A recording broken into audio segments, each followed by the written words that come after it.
Hey guys, Kyle Coggins here, bringing you another movie review straight out the movie theater. I'm somewhere else right now, so I don't have any of my stuff with me. So, I mean, this. It doesn't get any rawer and unediting than this. So, I just saw it, and man, this movie's awesome. It's about the shape-shifting thing. A shape-shifting thing that you normally see as a clown, and it terrorizes this town every 27 years. And this is a rehashing of an older movie, or better yet, a Stephen King novel. That's awesome. But this movie, man, this movie is great. This movie, it's about the Losers Club. There's these band of kids. You got I think it's 5 boys and 1 girl, and the director, he gives you all 6 of these kids' personalities flawlessly. Like, you're in the heads of all these kids, and you would think like, wow, that's a lot of juggling you got to do with all these kids, but nah, they do it perfectly. And these kids are hilarious. Like, these kids are priceless. My boy from Stranger Things, I forgot what his name is, but he has these huge glasses on in trailers. He's hilarious. The movie takes place in the 1980s. It's like the end, like 1988, 1989.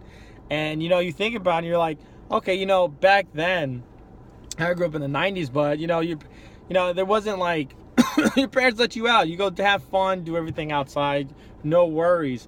So some of the things that these kids are talking about, doing, it's nothing out of the ordinary. Today's generation may be like, wow, how are they doing all this stuff? Like, their parents are letting them do this stuff and stuff like that.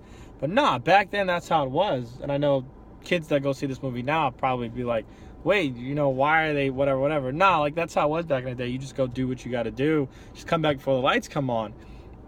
And these kids are just, man, the kids is what makes this movie, man. These 6 kids, the way they talk to each other, they clown each other.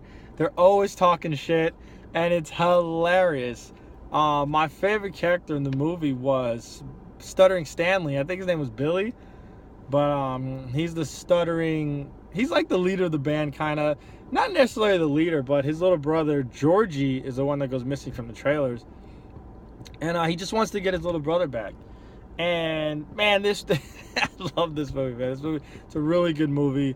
Pennywise the clown, man. Every scene that Pennywise is in is on the edge of your seat. Like, every scene he's in, and the scenes where he's talking and stuff like that, like, you're in it. You're just like, man, what is he like? You want to listen to what he's talking about or what he's doing.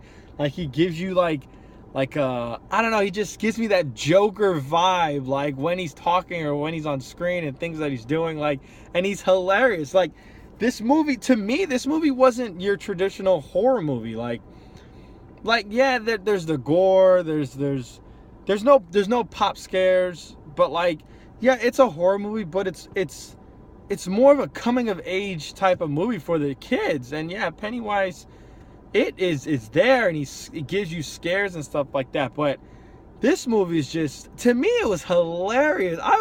This movie was so funny to me. The things that Pennywise did had me crying, and I felt like, man, I need to lower my volume down. And there wasn't, in this theater, I saw this movie fairly in the afternoon, so it was probably like 8 or 9 people in there. But I'm sitting there like, man, maybe I should not laugh so loud, because some of the things Pennywise did, that was hilarious. Like, I'm not going to spoil anything, but there's a scene with 3 doors. When you see that scene, I lost it. There's but in this movie also, there's some horror elements. There's some scary things that happen. The shape-shifting, how Pennywise adapts to things that you are scared of, that is awesome. It gives you you get a little Freddy in there, which is really cool.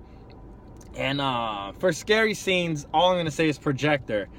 That one is like, oh shit. Like, but this is a good movie, man. I don't think I have anything bad to say about the movie. Like, all the things that made me roll my eyes or go, what? Then I remember, oh, they're kids. They're still 13-year-old kids. There's 15-year-old kids in the movie. These kids, the main character, they're 13. So after me rolling my eyes, I'm just like, oh, they're 13 years old. Okay, I understand that. I get that. Some of the cheese in it, the cheesiness, I'm like, Okay, they're 13. I forgive all that. So I don't know, man. This movie was awesome. Is it gonna be in the top 5 at the end of the year of my favorite movies? I don't think so. I don't think it's gonna be in the top 5.